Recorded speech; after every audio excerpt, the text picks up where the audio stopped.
Você já ouviu falar de pessoas que tiveram vontade de comer tijolo, barro, giz ou coisas desse tipo que não são alimentos? Sabia que isso pode ser um transtorno chamado transtorno de pica ou picanismo? É sobre isso que nós vamos falar no vídeo de hoje. Se te interessou, fica aqui para acompanhar.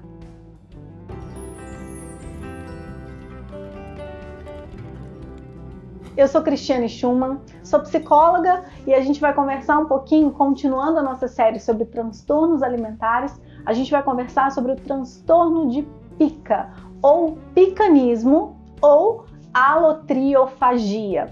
Esses três nomes se referem ao mesmo tipo de padrão de comportamento, que é se alimentar, comer substâncias que não são alimentos. Papel, barro, tijolo, giz, são as principais substâncias que comumente são ingeridas no transtorno de pica. Para ser considerado um transtorno de pica, é importante que a pessoa que faz a ingestão dessas substâncias tenha acima de 2 anos de idade. Por quê? Porque os especialistas dizem, que esse comportamento infantil de colocar a mão no barro, colocar a mão na boca, pegar uma pedra, colocar na boca, experimentar um pedaço de giz de cera, é um comportamento comum no desenvolvimento infantil até aproximadamente 2 anos. Passou dos 2 anos e se é um comportamento que está presente de forma frequente há mais de 1 mês, isso pode ser um transtorno de pica ou picanismo. Os principais problemas gerados por esse comportamento são relacionados à parte fisiológica do nosso organismo. Obstrução intestinal, intoxicações, infecções parasitárias e, nos casos mais graves, até perfuração no trato gastrointestinal são as complicações mais frequentes e mais perigosas. Geralmente, o transtorno de pica está relacionado a alguma deficiência nutricional. A pessoa falta no organismo dela componentes como ferro, vitaminas, que fazem com que ela tenha vontade de comer materiais, substâncias onde aquele nutriente está presente.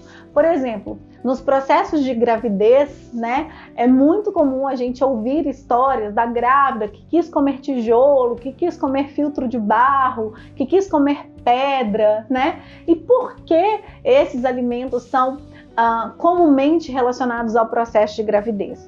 Quando a mulher está gerando uma criança, ela precisa de muito mais ferro, Por isso é que algumas acabam ingerindo ácido fólico, por exemplo, Algumas não, O ideal é que todas elas façam o uso do ácido fólico durante o período da gravidez, para que não haja deficiência de ferro, que é uma substância extremamente importante para o processo de desenvolvimento do bebê, principalmente pela parte ali neural, Então, as mulheres que estão com deficiência de ferro, de alguma outra substância no organismo, olham para aquele material, para um pedaço de tijolo, para um barro, para o filtro de barro, para um punhado de terra e sentem vontade, A boca chega a se encher de água. Por quê? Porque naquele objeto existe um nutriente que está faltando no corpo dessa mulher. Então, no caso do transtorno de pica, ou seja, em pessoas acima de 2 anos de idade e onde o comportamento de se alimentar de substâncias que não são alimento for presente por mais de 1 mês, a primeira coisa que a gente precisa fazer é uma investigação nutricional para ver se tem algum nutriente faltando de forma importante no corpo dessa pessoa.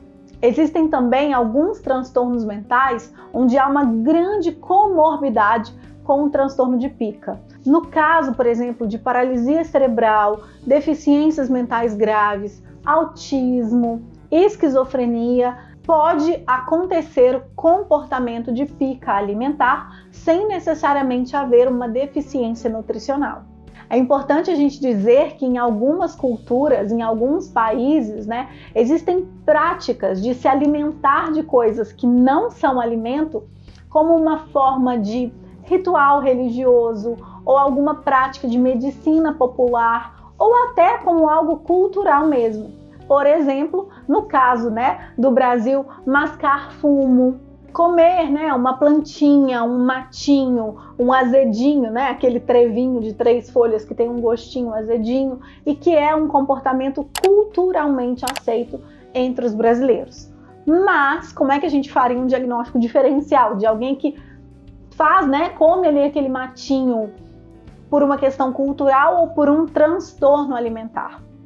Essa questão da presença do comportamento de forma frequente, ou seja, pelo menos um dia sim, um dia não, por mais de um mês. Cris, e você disse que as principais consequências são as consequências fisiológicas, Obstruções, perfurações, infecções. O que a gente tem que observar para identificar se está acontecendo algum problema com quem tem esse transtorno de pica? Nós temos que ficar atentos à presença de dores, principalmente na região abdominal, de febre, que podem estar indicando aí a presença de uma infecção, a perda exagerada e rápida de peso, ou ao contrário disso, o ganho exagerado de peso em um tempo muito curto, e os relatos de muito tempo sem evacuar ou ter muita dificuldade em fazer essa evacuação. E como é que é o tratamento, Cris? Bom, o tratamento ele é conjunto, principalmente com um nutricionista, onde vai haver essa avaliação nutricional para ver se há deficiência de algum nutriente.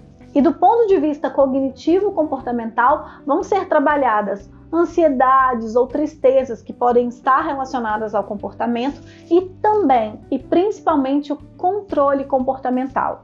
Reversão de hábitos, reversão de rotinas, controle do impulso, técnicas de distração são as principais técnicas comportamentais que a gente utiliza para diminuir a frequência ou mesmo trabalhar técnicas para realmente interromper esse comportamento alimentar. Se você tiver mais alguma dúvida sobre esse assunto, quiser sugerir algum outro assunto para os vídeos do nosso canal, fica à vontade para deixar aqui o seu comentário e conversar um pouquinho com a gente. Até a próxima!